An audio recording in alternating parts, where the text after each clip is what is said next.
Hey folks. How's it going? What? Where am I? Some weird place. This is not the usual studio. This is not my bonus room in Tennessee. I seem to have arrived at another YouTuber's house. This is BoardGameCo. And if you haven't heard of him, well, you must be a fish person that wandered in here to find board games, because he's much more famous than I am. Where can you find more fish-related activities? Well, I do another channel called Pecktec, and I've been talking about fish for a long time. I've recently kind of gotten more and more involved in board games and decided to make a whole board game channel, and that's why I'm here today, is to learn more about that process and what it's been like for you, and talk to Alex a little bit about him. I mean, you talk a lot about board games and stuff, and I've seen a couple of interviews with you. Yes. That you've done with other people. So I've prepared a few questions. I've delved a little deeper into your background. Okay, and I'm excited. I feel like it's an episode of Hot Ones. You're about to hit me with the question that I didn't think about. So I'm going to pull this up. I did originally print this out in 16-point font, so it's always been that way. I find every time, I often have a little pad of paper taped, fun fact for those watching, I often have a little pad of paper with bullet points taped to my camera, not actually taped, kind of stuck and wedged in there between the camera and the tripod, and that's usually my bullet points of everything to remember, and every once in a while I look at my phone, and instead of that, and I always find the paper a little bit more less intrusive, than so to speak. Yeah, I think it's easier and quicker to read from notes like that. I keep a dry erase board. Oh, yeah. And that way I can write it really, really big. That would work if my handwriting was legible. I sort of just do almost hieroglyphs. It'd be like a picture of a fish, a picture of a pawn, mention that it's a euro, stuff so like that. I tried that once with just a bunch of board game boxes, but the problem is every single time I got up to the subject, I just saw a cardboard box, and I couldn't remember which game in particular. I could see where you might get a little box blindness in this space. There's a few games around. So is sleep an issue for you?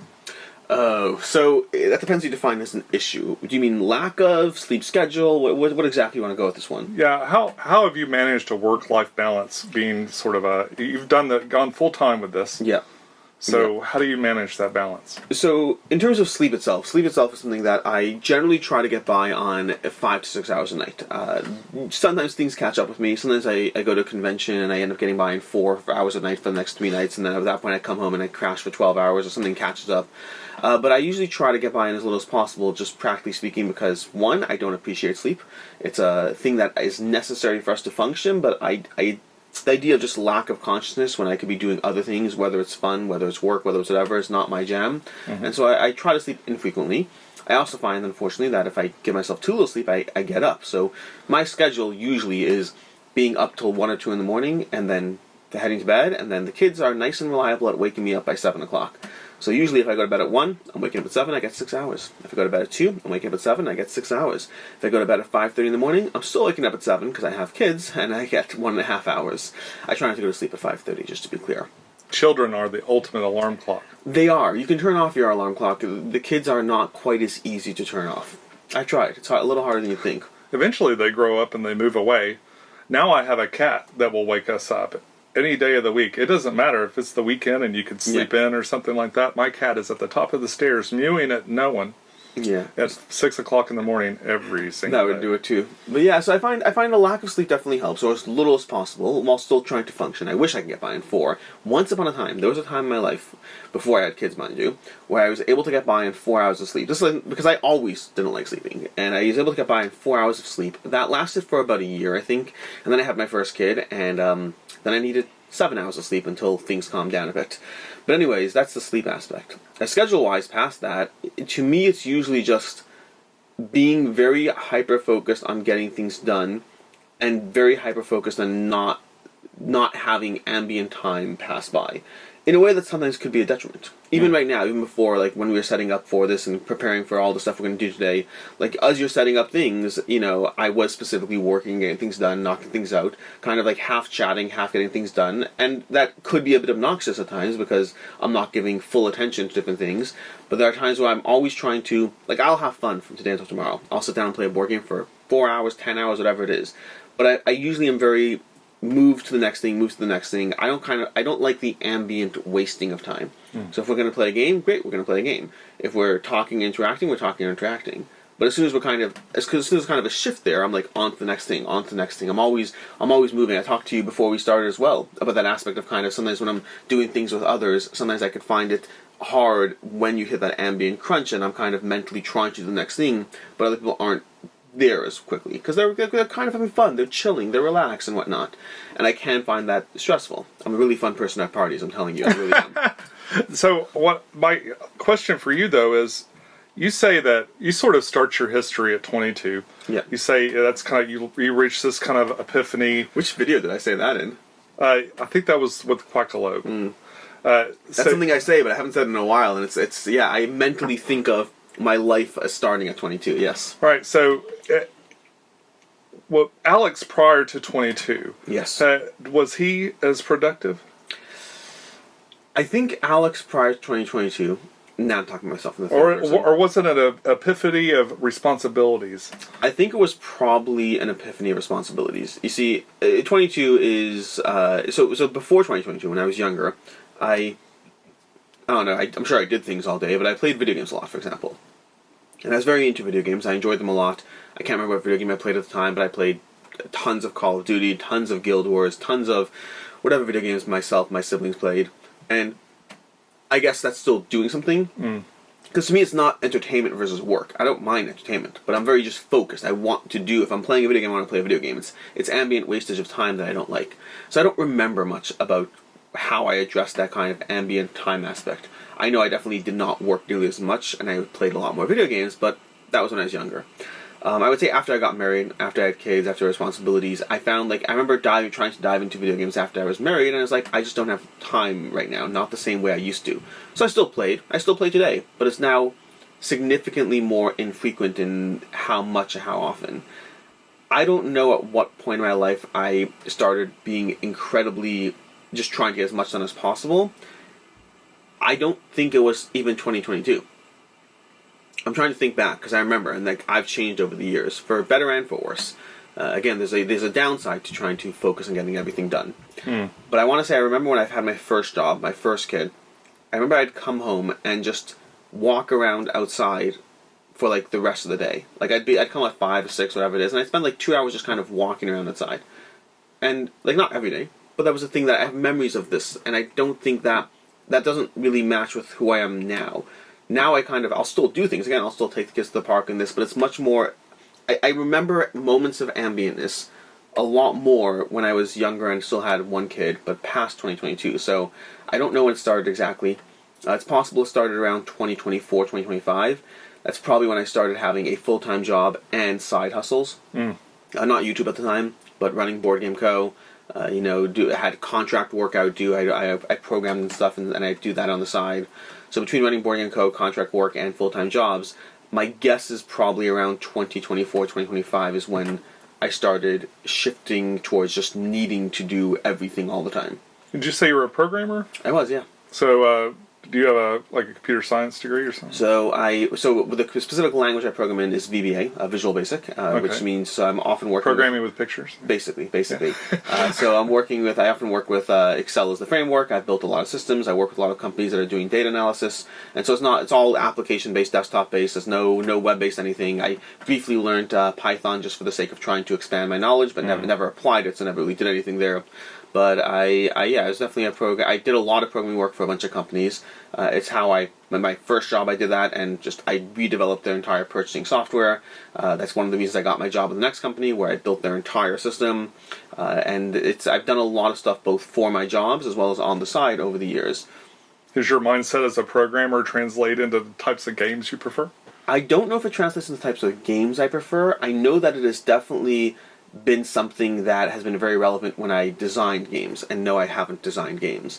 What I mean by that is I've written rules for 3 or 4 games. I've come up with ideas and written rules for them, and I've never taken them past the rule stage because that's when you enter work. The idea of creating a game, that's a creative process which is very enjoyable, and I love it. I'll get to how it relates to programming in a second, but the actual application of creating a game often involves playtesting and conversations and things that are just a whole lot more work that I'm not interested in. Even just the process of constructing a prototype is going to be a lot of work. The process of iterating that prototype as you go through playtesting is going to be a lot of work. Making a good game is a lot of work, and I'd rather play somebody else's a lot of work instead of going through that myself. And I'm always happy, like I've talked to people in the past, and whenever I've talked to some people in the industry at different points, whenever I mention this, I'm like, hey, if you ever want an idea, if you ever want my ideas, I'm happy to just give them to you, do whatever, I don't care. Just give me brownie points, give me a free copy, whatever it is. But like, I'm not here to create a game. I like the process of creation, I don't like the work involved in it. But that's actually very relevant to my videos, where I like talking a lot, but I don't like the editing. I like the creative process. I don't like the work behind the creative process. Fun fact, I used to knit, I used to draw, I used to do a bunch of these things, but they're often a lot of work. So I learned to knit because my mother needed to learn to knit, and so I learned to knit so I could teach her because she was having trouble with the instructions. Again, I read a lot of rules. This is before I read a lot of rules. And then drawing is something I picked up when I was on a 12-hour plane flight, and so I started learning, and I did that for a long time. But it takes like 5 to 8 hours to produce a finished result, and I love the end result. I don't like the 5 to 8 hours. So all these trade-offs there. But past that, the application of creating games versus programming, I find it's very similar. And I get from your interest level that you program something or something? No, I work in IT. I work in server operations. I'm a systems engineer. Gotcha. So the commonality between programming and creating a game is when you create a game, when you create a rule set of a game, there's a big process of here's the rules, and then as soon as you're done with the rules or the framework that you put into place, there's kind of a process where you're like, nope, that won't work. And you start thinking through like, okay, nope, well, if I have them, they have 2 actions, and I do this there, then you actually are only going to go through your deck once, and this is a deck building game, and so that won't work out. You create the process and idea, and you start seeing how everything will fail, and reconstructing before you ever play. That process is very similar mentally to the mindset of programming, where you write the code, and then before you ever hit go, you're already thinking through, nope, that'll fail here, that won't work there. No, if I do this, it's going to have a bug out over here. There's a process of thinking through the consequences of what you've created before you ever actually hit go and then troubleshoot, because all the mistakes you find along the way, in both creating a game and in programming, you'll find the mistakes, but then there's still a process of actually realizing all the mistakes you didn't find. Wow. So, how much money for board games do you think you've saved over the years by cutting your own hair? Oh, that's a fun one. I have probably, on average, let's do the math here, this should be pretty simple. So on average, I probably get a haircut every 6 weeks. Every 6 weeks is going to be roughly, I don't know, that's 8 times a year, let's say, a little, 8.5, whatever it is. Let's call it 8 haircuts a year. Average haircut with tips, with what I'm doing, nothing fancy, probably $15, maybe $20. Let's call it 15 just to be conservative in this conversation. So 15 times, what was it? I said 8. 15 times 8 is going to be $120 a year. I've been cutting my own hair since I was 22. I'm 34 now, so that's going to be 12 times 120, I said, 12 times 120, that's going to be $1,440 at an average price point of, let's say, $30 per game. Some are more expensive, some are less. If you're counting Kickstarters, there's only 3 Kickstarters, but $1,440, so I don't know, but 50, what's the math work out to that? 50 games? I've got 50 extra games. Nice. Yeah, not bad, honestly. Yeah. Nice. Now, I will say, for context, I haven't gotten a proper haircut that I paid for in so long that when I say the average price of a haircut with tip and everything is $15, I may be way out of date. Yeah. The last time I got an actual haircut that I paid for and got a tip for is probably over 12 years ago. So maybe it's actually like 60 games by now. We're running about $22 at Supercuts.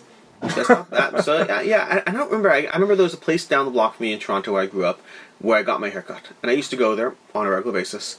I don't remember why I started cutting my own hair. It might just have been like, it wasn't specifically to save money. I think the weird process is I like the process of getting a haircut. I enjoy it. I've actually, you know what ASMR is? Yeah. So ASMR, the process of like getting little tingles, you listen to things. I've literally put on headphones and gotten ASMR haircuts because I like the feeling of just like laying back and I love it. It gives me tingles. I've actually done it. It's not even about the time saving. It's not about the cost. I think it's just about the convenience. If I have to go deal with the haircut, like, I don't know. I think it's about the convenience. Well, yeah. I mean, it's. Yeah, I never really make time for a haircut. It just gets wedged in between other things, and that's the problem. And it's a funny thing. It's like one of the first things people notice about you. Although now that we've had this conversation, previously it was about the convenience. Now it's about the 60 board games I've saved. Yeah. See all that money you've saved. So in early life, you and your brothers played Warhammer. Yes, we did. Wow. I mean, that's a relative term. We collected Warhammer, painted Warhammer. You made the armies. And may have one time played Warhammer. Really? I don't remember how often we did or didn't play. It wasn't a lot. My early days were all Warhammer 40k, and I had every army except Chaos, a little too evil for me, and I had lost my job. My wife and I worked together at a photography studio at Philips Consumer Electronics. Gotcha. So you paid the bills for the next 7 years by selling off your Warhammer. Yeah. So we started our own business when we got laid off because they moved to Atlanta, and so for 3 years I paid every bill just by one army a month, and it was so painful. I was joking. I mean, I got where you were going, and I said 7 years is an obvious exaggeration of the cost of Warhammer. 3 years is impressive. 3 years. Every army fully painted, over 2,000 point armies, fully painted and customized.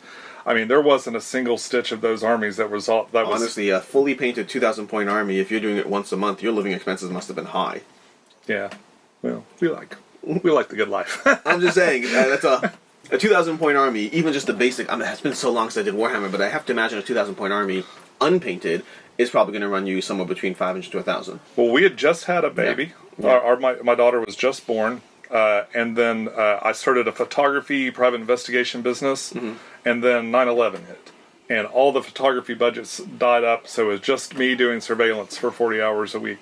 Nice. At a very low pay, and so that. Now I want to interview you. Yeah, so all of my armies paid for both my business. This is how expensive Games Workshop is. Get a clue, Games Workshop.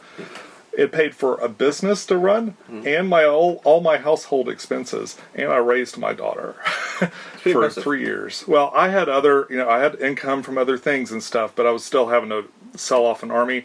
I was so discouraged that after. It was about 15 years before I picked up a board game again. Wow. Yeah, so that's probably me and Magic. Not Magic the Gathering. Magic, magic tricks. But, basically, I got into Magic for a while, and at one point I had about, $1,500 worth of Magic, and it was in 2 boxes. I was traveling at one point, and the big box that had probably 2/3 of it, unfortunately got lost on a Greyhound in a way that I couldn't get it back, couldn't get any recompense, couldn't get any insurance, nothing else. Basically lost 2/3 of my Magic collection, and I was like, and I'm done with Magic.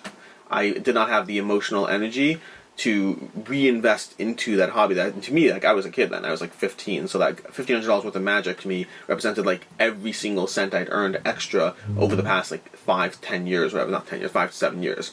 And so I was just done. I was like, I'm done. I have stuff. I still know how to do magic tricks. I still have the sleight of hand and all those, but I was done investing money into Magic. Have you played any more skirmish games? I mean, I know you played the one game of Warhammer with your brothers and stuff. So Warhammer to me kind of made me fall into the category of I like board game skirmish games. I don't like miniature skirmish games. If I am measuring distance, that is all. And to be very clear, it's one of those weird things where within the board game space, what defines something as being a miniature skirmish game versus a board game skirmish game? And there's no hard and fast answers, but there's certain commonalities.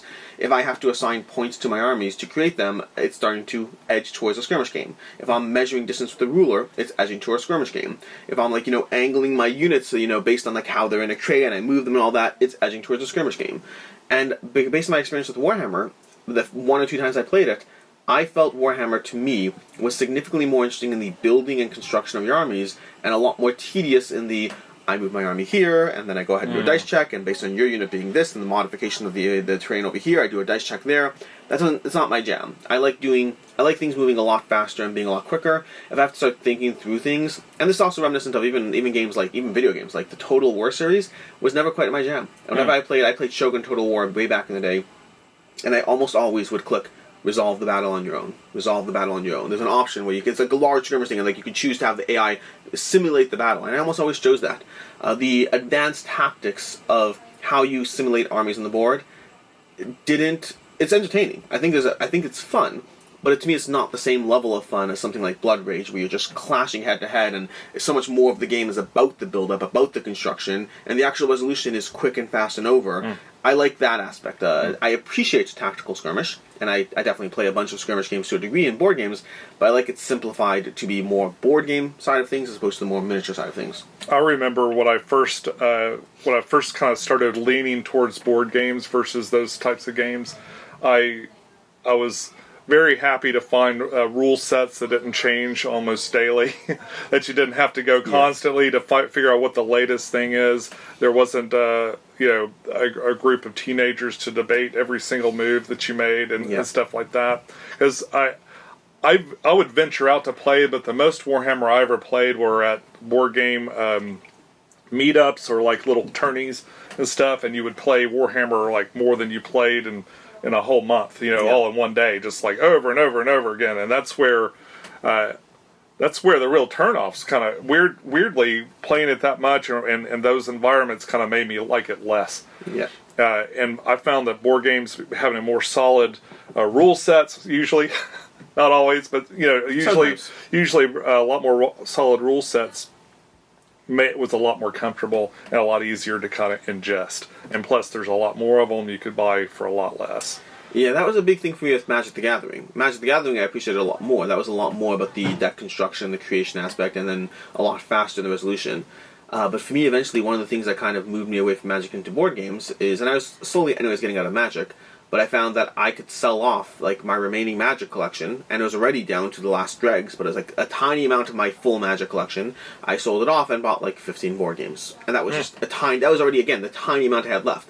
And I was like, mentally and financially, I could either play Magic the Gathering, or I could play everything else. Wow. Yeah, Magic can get really expensive for folks. Yeah, Wizards of the Coast and Games Workshop, two companies that love you and not your money. They're keeping a lot of, I wonder if Magic's keeping a lot of board game stores alive. I know the one local place near me, it seems like people are always coming in and buying Magic cards, like or Pokemon or both, some combination. Trading cards are definitely a significantly larger portion of the industry. Because I've been a retailer, I get like these ICV2 whatever emails and different things about the industry. And Magic the Gathering, trading cards, miniatures, they're still the bulk of where the money is spent. Board games are growing, but board games are still a smaller percentage of the hobby space. Do you hate cursing? I do not hate cursing in the slightest. I think from a presentability standpoint, you don't curse on your videos at all. Well, and I don't either. Very frequently. I think there's one F-bomb that has been caught in when I was streaming one time. I was like so sick of. I was playing Gloomhaven, and I just like I got like the fifth draw in the row, and I was like, what the? And I was like, my entire the entire stream was like, what, did Alex just curse? Because I play with Meg on streaming stuff, and she curses all the time. And like I dropped an F-bomb, and the entire thing was like they were like someone clipped it, like they were like it was so like a lot of fun or whatever. But I've been caught cursing one time on camera. I curse amongst friends decently, not like a sailor mouth, but like I will definitely drop whatever curses amongst close personal friends. But outside of close, personal, specific people, and I mean specific people, I don't mean like, all my friends. I mean like, from my friends, there's like 5 or 6 people I'll curse around. And the rest of the time I try not to, because I think, to me, it's more of a presentability thing. I don't think it presents well to curse all the time. But I think if you don't curse all the time, and you only curse with your friends, it's kind of like letting your guard down with your buddies. Yeah. That's the way I look at it. Much like you, I was raised to be financially aware. Let me put it that way. My parents were very frugal. Yeah. And my dad put me in Dave Ramsey's Financial Peace University, and we went that route. I don't think I've actually did Dave Ramsey, but I've done like 14 variations. Like I've done Rich Dad Poor Dad. I've read all these books. Like my mother's very into like, giving us books on general awareness of how to spend money and how to not spend money. It should be in every public school. I think it's essential. I think the amount of things people don't know or don't think about, that's really the thing. I think it's don't think about, is bizarre to me. It's just a mindfulness, a consciousness. If you have a mortgage, be mindful of interest rate. If you have credit cards, of understanding how much you're paying if you don't pay down that bill every single month. The idea of the idea of putting aside savings, of saving 20% used to be the recommended amount. Now, because people have a harder time doing that, people recommend like 10%. But you can do 20%. Most people can save 20%. It sounds like one of those things where people are like, well, no, you can't. And most people could. The practical reality, and I'm sorry for now I'm going to be in my soapbox here. The practical reality is 83% of Americans live paycheck to paycheck. Yeah. Which means one of two things. Either 83% of Americans are fortunate enough to exactly make what they need to make based on their spending. That is possibility one. Statistically speaking, that is not what's happening. Statistically speaking, most 83% of Americans are spending what they earn. And maybe people don't think about it that way. But if you spend 5 to 10 years of your life and you haven't saved and you haven't gone further into debt, if over the past 5 years someone has not saved money and they haven't gone into debt, that means that either they got incredibly lucky, or you managed to save what you spend what you earn. You take that vacation because there's a little extra money in the bank. You hold off on the vacation and you cancel your Netflix account because there's a little less money in the bank. But we make all those decisions based on how much money we have. You can take 10 to 15 to 20% and put it offside and still make those decisions. And then suddenly, because of the magic of interest and time, 30 years from now, which seems like a long time, but it happens before you know it. You have savings, you can retire, you can all these different options on the table. So, sorry, go back to your thing. Soapbox. Yeah. So, you endure in the short term, relatively short term, and it's harder. Yep. But then in the end, you get to live a life that most people don't. Yep. Because they didn't think about it. Delayed gratification. I'm a huge fan. I noticed you have kind of a unique take on your reviews for Kickstarters. Yes. And you explore sometimes the financial aspects, like possible if you get it and hate it, can you sell it again? Yes. And stuff like that. Did your upbringing sort of influence this kind of line of thinking? With 100%. I mean, in general, again, I give my mother all the credit for this, but she was very financially aware, and she made sure her kids were financially aware. And that means a lot of things. And my favorite comment that I get, and by favorite I mean I hate it and it's the worst and it's wrong, but it's favorite because of what I'll say in a second, which is I regularly will get comments about how, I'm talking about the financial aspect of games. That means I don't love games, because they love games and they want to get the games and they just want to play them and they're not thinking about what it's worth, and they just want... people like I don't love games because I'm talking about whether you can sell them or not. And it's the other way around. It is completely the other way around.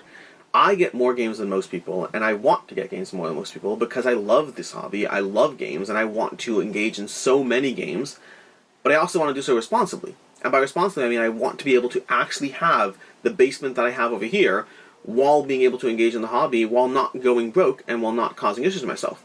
And so I have never once bought a game as an investment to resell. But I'll buy all the games I want based on whether I think I can get my money back if it's not for me, because it means I'm basically doing two things simultaneously. I'm engaging in the hobby I love, and I'm engaging in the hobby I love to a degree that many people cannot afford to reasonably do so, and I'm doing so while not worrying about the financial cost on me at all, because I'm able to sell these or that, and there's time invested in that. It takes time to sell things, it takes extra level, you have to deal with things. But if you do that, you're able to engage in the hobby in the way you want without it being a taxing financial burden on yourself. Now, I'm not saying I haven't spent money on games. I spend money on games. I've lost money on games over the course. I definitely spend money on this hobby, but I get a lot back compared to what I put into it, and I'm able to cycle things. And now it's a little different for me. Now I am a board game reviewer, content creator. I do get games from publishers now. But for my first 10 years in the hobby, I didn't get a single game from any publisher. I just played games and bought games and resold the games, and I was able to do a lot of this without having to worry about the financial aspect of it. You've partnered with GameFound, or you're an employee Yep. of GameFound now. Yep. And they sort of exploded onto the scene as another way to do crowdfunding for games. Yes. And it seems like they've done pretty well. I've backed, I think, 2 or 3 things from there, and it seems at the very least comparable to Kickstarter and stuff like that.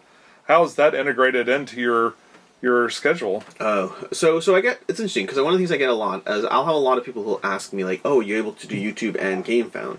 And I'm like, well, before I had GameFound, I had a full-time job. I left my full-time job to YouTube full-time, but that was only a short period. Meaning I always had a full-time job, except for like a 4-month period where I left one job and hadn't yet started working for GameFound.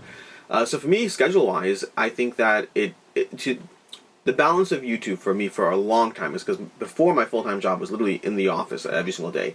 And so I got up early, I did what I needed to do, I came home, I filmed what I needed to do, I got a ton of YouTube stuff over the weekend. I always managed to cram things in different ways, and that hasn't really changed much. My GameFound schedule is interesting because a lot of them are over in Poland, which means I'm often working from like 7 to 11 in the morning where we have crossover, and then during the day from 11 to like 4, I'll focus on 11 to 3 or so, I'll start focusing on videos while kids aren't home, and I can get videos done with no interruption. And then again from like 3 to 6, I'll continue putting in hours in GameFound. So my GameFound hours are kind of broken up, but schedule-wise, it doesn't really present that much of a challenge. It's a lot, don't get me wrong, but it's a schedule that my entire YouTube career was built around having a full-time job, and adjusting back to it wasn't that hard. It just gives me more flexibility than my old job, and no commute to the office, so those things are fun. I'll tell you, the only thing I had to change about my life to do YouTube part-time was stop watching TV. Oh, yeah, so I got used to that a while ago. Meaning the idea of cutting things out of my life to make time for a full-time job in YouTube, I did that a long time ago. I just readjusted around GameFound. But like, there's many things I had to cut out of my life in order to do what I wanted to do. Because I went from a full-time job with a family to then doing YouTube and fitting in an extra, 4 to 6 hours a day of extra stuff. So it has to come from somewhere. Some of it comes from sleep. Some of it comes up from giving up painting miniatures. I started painting miniatures before I started doing YouTube, and I gave up painting miniatures pretty quickly because I don't have time for this.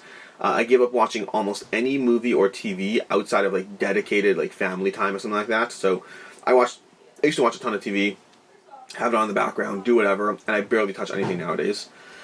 Came from reading books for a while.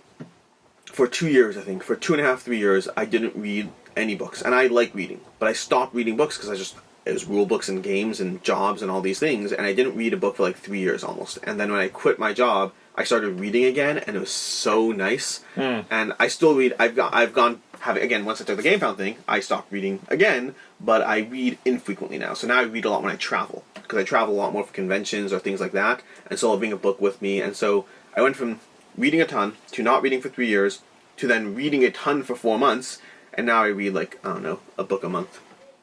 I do a lot of reading for research at work and stuff, and it makes it really difficult. Yeah. So I don't read much more than rule books anymore, like outside of what I do for work. It's a balance. There's only 24 hours in a day. You have to decide where those 24 hours go, and there's a lot of flexibility, and there's a lot of push and pull people have, but there is a finite cap. Sometimes you have to take something off your plate to fit more room for the next meal. So lately, there's been a lot of trouble overseas in China. Yes. And in fact, there's a very real possibility they could invade Taiwan. This is news to me. Yeah. I believe you. I don't follow international stuff that much, but that's... If that happens, or if things are disrupted with China, what does that mean for us? Do we have the capacity to make our own board games in the United States? I did a video with James Hudson a while ago about the nature of making games domestically, and the short version is the U.S. is good at certain things in terms of what they can produce. They are very good at making cards. You want to make a card-based game, the U.S. is great at that. If you want miniature production, the U.S. doesn't have the same level of just knowledge. They don't have the 10 to 15 years of manufacturing experience, the tools, the machinery, all that stuff that China has. That's not to say it's not doable. It's to say that we're operating behind the curve right now, and we'd be operating at a significantly higher cost. If China weren't available to make games, would games stop existing? No, they'd still exist. You might have problems getting some of your more recent Kickstarters, that's a different problem. But board games will always exist, no differently than anything. Will pivot and adapt and change. How it exists is a different conversation. What the price point is of that game might be different. Your ability to get all the newest dungeon crawlers might change to only getting 1 or 2 dungeon crawlers a year. Life changes and life adapts. I'm not worried about the existence of board games. The way they exist might be a question. What's your most controversial video? What's a video that you've made that you've gotten the most pushback about? Well, that's an easy one. Do you have any guesses or knowledge? Because I have an easy answer. It's not even a question. Blood on the Clock Tower? Blood on the Clock Tower. Good job. Good job. Blood on the Clock Tower is easily the most pushback I've ever gotten for a video. And I respect it while also not feeling the need to take the video down in any way, shape, or form. And I debated it to a certain extent, because whenever you get a certain amount of pushback, you have to question, are you wrong? Like, is what your viewpoint, is it wrong? And I've rewatched that video like 3 or 4 times because I really am very mindful about... I'm very mindful about that. I don't want ego to get in the way. I don't want to be like, it's me against the world and you're all wrong and I don't. And the like to dislike ratio is still favorable. It's still far more likes than dislikes. Yeah. But it is my highest disliked video. And it is the video where every once in a while I'll get another comment, and the comments on that video are the most aggressive. And for context, those of you who don't know what's going on there, I put out a video titled "My Worst Gaming Experience of 2022: Blood on the Clock Tower," and the only thing I've really debated is whether I should change the title. That's the only thing I've debated, and that might be a drop of stubbornness. I'll get to that in a second. But the video is basically talking about how it was my worst gaming experience, and throughout the course of the video, I make it clear multiple times that I'm not saying Blood on the Clock Tower is or isn't a good game. I don't know. I don't think it's my type of game, but most of the aspects going on around it were about the experience that I had playing it. all the factors that led to it being a bad experience for me. Playing at a convention in a room with 15 other games around me. Playing with a higher recommended player count than you should for new players. There was a bunch of things going through again and again, the various things that impacted my enjoyment and how it was my worst game experience. And I stand by that 1,000,000%. It was my worst game experience of 2022. I had a horrifically bad time. I think it was a complete waste of time. I think it was poorly handled. I'm not blaming the convention people who ran it, but I think that it was poorly, I should say poorly handled. That makes it sound like blame. I think it was poorly executed, disregarding how it got there, because I really don't think it's a blame conversation, and it was just terrible for me. And again, I make it clear in the video multiple times, it's not about the game. I don't think the game is for me, based on my experience, but it's more about the experience I had than anything else. And you really like social deduction games. I like certain social deduction games. That's the thing. So for me, I've loved One Night Resistance. I love One Night Ultimate Werewolf. I love Resistance. I love Free the Kraken. I could pick other games. I really enjoy Battlestar Galactica, but I think it runs a little long. I like social deduction games a lot. Did you play Unfathomable? I have not yet. I have not. Now, I didn't like the original Mafia. Like, I used to play Mafia on the forums, which is a kind of same as genre, or Mafia or General... I don't know if I've ever played General Werewolf, but I've played certain games within the hidden role genre that haven't worked for me, and I think Blood on the Clock Tower is more that style. I think anything with a moderator so far hasn't worked for me. Anything without a moderator so far has. So if you have that separate person running the game. And I think that's true for Blood on the Clock Tower as well. That could be a larger conversation as to why and how and all that. Now, the part where I question whether I should change the title is because the title could a little easily... clickbaity? So here's the problem. So here's the aspect. Clickbait to me is when there's any degree of deceit in the title. When you're trying to throw off, meaning clickbait, a catchy title is not clickbait. A catchy title is good YouTube. Good YouTube should have a catchy title. That's just how you get people to watch the video. I can title something very boringly and it could be accurate, or title something with a little bit more flair and it could draw people in. But if the flair is a lie, that's clickbait. That means I am trying to catch you in and pull you in. So, for example, if I do a video of, like, I'm getting rid of Blood Rage, let's say that, okay? Yeah. And then I followed up with, I'm giving it to my friend and buying myself a new copy because it's such a good game and I want to give it to my friend. That's clickbait. That means I lied to you to pull you in. I deceived you to pull you in. Blood on the Clock Tower was my worst gaming experience 2022. It is a catchy title and it's 100% accurate. The only reason I've debated whether I should change the title is you could make the argument that it makes it sound like it's specifically about Blood on the Clock Tower, and it's specifically that this game is bad, when it's not. Versus the experience. The experience I had was bad, and the experience is related to Blood on the Clock Tower. The reason I've kept the title is I think it is relevant to the audience. I think it's helpful to know, and I'll get to the helpful to know part in a second, but I think it is helpful to understand and to know that this specifically is about Blood on the Clock Tower. It's not about my worst game experience unrelated to Blood on the Clock Tower, but it's also not Blood on the Clock Tower's fault in and of itself. It is about a variety of circumstances around a specific popular game that is often played at conventions that didn't work for me. Which goes to one of the comments. I remember one of my favorite comments was, someone said, oh yeah, there's a comment that's very tongue-in-cheek, and I appreciated where it's coming from while disagreeing, where the guy said, yeah, I tried playing Catan while balancing on my handlebars and riding a bike, as a one-player experience, and it really didn't work for me. Catan sucks. And it was a cute comment, and I get what they were going for. Their comment, in tongue-in-cheek, was, so your experience was bad, but the game isn't. Well, why is that relevant in any way? That's weird. Don't go into that. And my response was, I love the comment, really funny. I said, if Catan were frequently played on handlebars while playing solo and balancing whatever it is, then I think it would be a relevant video to me. I think Blood on the Clock Tower is frequently played at conventions in circumstances similar to the ones I went through. And I think that my experience might be relevant to other people who don't want that. Meaning my experience was not unlike a potential Blood on the Clock Tower experience, it was a typical Blood on the Clock Tower experience. So, here's my perspective as your viewer watching that video, and what happened with me when I saw it. So, do you like Blood on the Clock Tower? I'm okay on Blood on the Clock. Well, I don't play social deduction games. It was my first one, and that's pretty dang heavy for your first social deduction game. There's a lot of stuff going on, a lot of moving parts. I backed that it came out a long time ago on Kickstarter, 2018, I think. Yep. And I had gone to Gen Con, and I saw some people walking around with a big Gremlore and the little giant purple book. Yeah, and the horseshoe of people around and stuff and doing. I was like, what is that? And then I think I saw Shut Up, Sit Down did some big promo video for it. And I was like, that might be fun. My daughter was going into college. Maybe she'll bring all her college friends over. No. It didn't happen. Not once. And the other thing is, she practically graduated by the time it came out because they were delayed and delayed. So I've backed a fairly expensive game, and then I'm waiting for years and years to arrive. And just before it arrives, I see your video, and I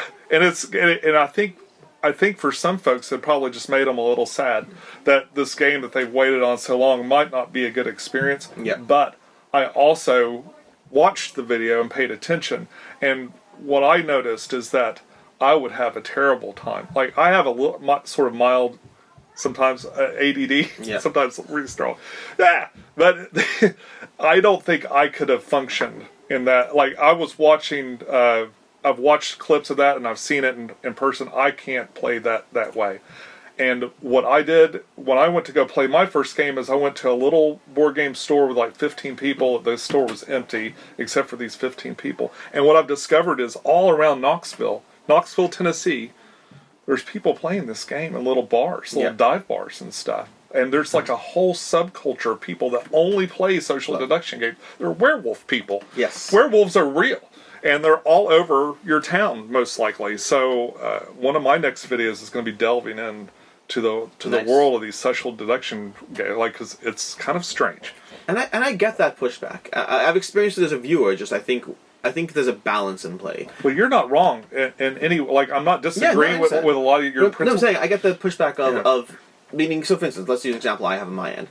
I remember being incredibly excited for Radcliffe from Mythic Games. Oh, yeah, I was very excited for the game, very interested in it, and before my copy arrived, or maybe my copy arrived and I didn't play it yet, one of those two. Z Garcia. Yeah. Z Garcia put out a review. And I remember watching Z Garcia's video, and as I was watching, I think my copy had arrived, because everybody started to be in the rulebook, and I watched Z Garcia's video, and he did not like the game. He was not okay with it. He's like, there's rule issues, there's this, there's that, there's all these things, and throughout the course of it, he said a few things that were potentially a little bit wrong, like issues with the rulebook, and I was like, no, you just have to know where to find that thing. And he got a few small details wrong. Yeah. And as a viewer, I was like, okay, not for him, but also he got a few things wrong, and so that's not going to be my experience. And his experience, I just think it's not. I think it's not his genre of game, and it's not his genre of game. That's another thing, by the way. It's not Z Garcia's genre of game. It's a giant dungeon crawler. It's not his go-to. I'm not saying he doesn't play them, but it's not his preferred genre. And the combination of not being preferred genre plus getting a few small details wrong, as a viewer, I was like, I think he's wrong. Not a game for me. And there was resistance because I had just gotten my copy. I was excited for it and all that. Now, two things worth mentioning. The first is that I didn't comment in some antagonistic, obnoxious way about how wrong he was. I just internalized that I disagree and I'll enjoy the game. Yeah. And the second thing is I then played the game, and despite the fact that it's not his genre, and despite the fact that he got one or two things wrong, I totally agree with his opinion. So, in general, like, there was that aspect there in play. I think that it's easy to be invested in the game, either because you want to enjoy it or because you love it, and how dare that board game person criticize the game. I remember watching a video from Tom Vassell on Food Chain Magnet about how it was a terrible experience for him. And I actually, I think it's the only response video I've ever done on my channel. I did a response to Tom Vassell on Food Chain Magnet. It's like the fourth video I did on my channel, maybe the seventh. I don't know. I just started doing YouTube, and I was very polite and very clear. I was like, first of all, if it's not a game for you, not a game for you. Totally get it. I was like, but here's a kind of me addressing your complaints and why I think these are your circumstantial issues as opposed to anything else. And that's because I love Food Chain Magnet, and I think Tom misrepresented the experience you'd have playing Food Chain Magnet.